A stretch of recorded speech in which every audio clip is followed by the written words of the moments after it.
Africa, a continent pulsing with life. Long before the ships arrived from distant shores, a land of vast deserts, lush rainforests, and fertile savannas. This is the story of Africa before the darkness fell, a time when its people thrived under their own skies, a time of kings and kingdoms, of vibrant cultures and traditions passed down through generations. This is not a tale of simplicity. Africa was never a single entity, but a tapestry woven from the threads of countless societies. Each had its own language, its own art, its own way of life. From the mighty empires of the Nile Valley to the nomadic tribes of the Sahara, diversity was their strength. This is their story. Imagine the Nile River, a ribbon of life winding through the desert. Along its banks, the ancient Egyptians built their mighty civilization. Pyramids pierced the sky, monuments to their pharaohs. They developed a system of writing, studied the stars, and created breathtaking art. South, in the heart of the continent, the Great Zimbabwe civilization flourished. Massive stone walls, a testament to their architectural skill, still stand today. Further west, the Yoruba people built kingdoms on trade and craftsmanship. Their bronze sculptures, full of life and expression, are prized by museums around the world. Across the continent, different environments shaped different ways of life. Nomadic tribes, such as the Maasai, followed the rains with their herds. Farmers cultivated the land, growing crops like sorghum, millet, and yams. Fishing communities thrived along the coasts and rivers. The civilizations of pre-colonial Africa were not limited to small villages. Great empires rose and fell, their influence stretching across vast distances. The kingdom of Aksum in present-day Ethiopia rivaled Rome in power and wealth. The Mali Empire, spanning West Africa, was renowned for its wealth and learning. Mansa Musa's pilgrimage to Mecca astonished the world. The Songhai Empire controlled vital trade routes across the Sahara. Timbuktu attracted scholars from across the Islamic world. Education in pre-colonial Africa was not confined to classrooms and textbooks. It was woven into the fabric of everyday life. Children learned from their elders, observing and participating in the tasks that sustained their communities. Storytelling, a powerful tool, transmitted history, morality, and practical knowledge. Griots, the keepers of history, memorized genealogies, recited epic poems, and sang songs that preserved the past. They were living libraries, their knowledge a vital link between generations. Secret societies, found in many African cultures, provided specialized knowledge and training. Young men and women learned skills essential to their roles in society, from medicine and agriculture to leadership and diplomacy. Section 5. The Rhythms of Life, Music, Dance, and Storytelling. Music and dance were not merely forms of entertainment in pre-colonial Africa, they were expressions of life itself. They accompanied every occasion, from births and deaths to harvests and hunts. The rhythms of the drums, the melodies of the flutes, these were the heartbeat of the community. Dances told stories without words, expressing joy, sorrow, and everything in between. They celebrated victories, mourned losses, and honored the spirits. Storytelling, often accompanied by music, brought history to life. Myths and legends explained the world, taught moral lessons, and entertained. These oral traditions kept the past alive, ensuring that each generation inherited the wisdom of their ancestors. Section 6. Art in Every Breath, Beauty Woven into Daily Life. Art in pre-colonial Africa was not confined to museums and galleries. It was an integral part of everyday life, woven into the very fabric of society. Craftsmanship was highly valued, and everyday objects were imbued with beauty and meaning.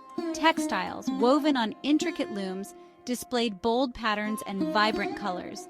Each design told a story, representing a clan, a family, or a belief. Pottery, used for cooking and storage, was often adorned with intricate designs. Masks, used in ceremonies and rituals, were carved with skill and imbued with spiritual power. From the jewelry worn by kings and queens to the tools used by farmers and fishermen, art was everywhere. It was a testament to the creativity and skill of the African people, a celebration of their cultural heritage. Section 7. The Spirit World, Ancestors and Beliefs. Religion played a central role in pre-colonial African life. Reverence for ancestors was a common thread across the continent. Ancestors were seen as intermediaries, influencing events in their descendants' lives. Offerings were made to appease ancestors and seek their guidance. Shrines in homes and villages served as places of prayer and remembrance. Belief in a supreme being, often associated with the sky or sun, was common. Section 8. Trade Winds of Change, Connecting a Continent. Trade was the lifeblood of many pre-colonial African societies, connecting people across vast distances.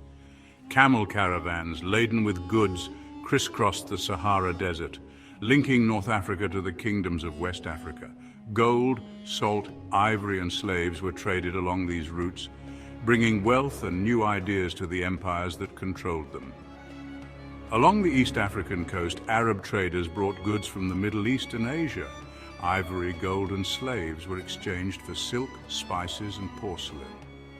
These trading posts, such as Kilwa and Mombasa, became cosmopolitan centers, blending African, Arab, and Asian cultures. Internal trade routes, often following rivers, connected different regions within Africa.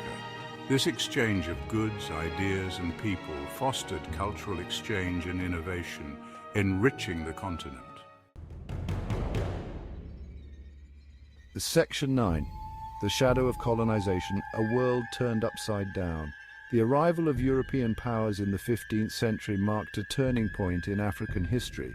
Initially, contact was limited to coastal areas, with traders seeking slaves, gold, and other resources. However, European ambitions soon grew, and the scramble for Africa began in earnest in the 19th century. European powers, driven by industrial ambitions and a sense of racial superiority, carved up the continent among themselves. Traditional boundaries were ignored, ancient rivalries exploited, and African societies were subjected to foreign rule. The impact of colonization was devastating. African economies were restructured to serve European interests. Traditional systems of governance were replaced with colonial administrations. Land was confiscated, and Africans were subjected to forced labor and discriminatory laws. Section 10. Echoes of the Past, the Legacy of Pre-Colonial Africa. The legacy of pre-colonial Africa is not easily erased. Despite the trauma of colonization and the ongoing challenges faced by many African nations, the spirit of the past endures. The resilience, creativity, and adaptability of the African people are a testament to the strength of their heritage. Across the continent, we see the echoes of the past in contemporary art, music, and literature. Traditional crafts are being revived, and there is a growing movement to reclaim and celebrate African history and culture. The fight for independence, waged across the continent in the 20th century, was fueled by the memory of a time when Africa was free. The leaders of these movements drew inspiration from the heroes and empires of the past, reminding the world that Africa had a history of greatness long before colonization. Section 11, A Future Forged in Pride, Reclaiming African Identity. Understanding pre-colonial Africa is not about romanticizing the past or ignoring the challenges of the present. It is about recognizing the complexity and richness of African history, challenging the narratives that have sought to diminish it. It is about reclaiming the stolen narratives of a continent and its people. By understanding the achievements, struggles, and resilience of their ancestors, Africans can forge a future grounded in pride and self-determination.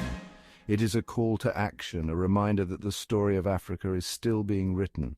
It is a story that demands to be told not with bitterness or despair, but with the same strength, dignity, and creativity that defined pre-colonial Africa.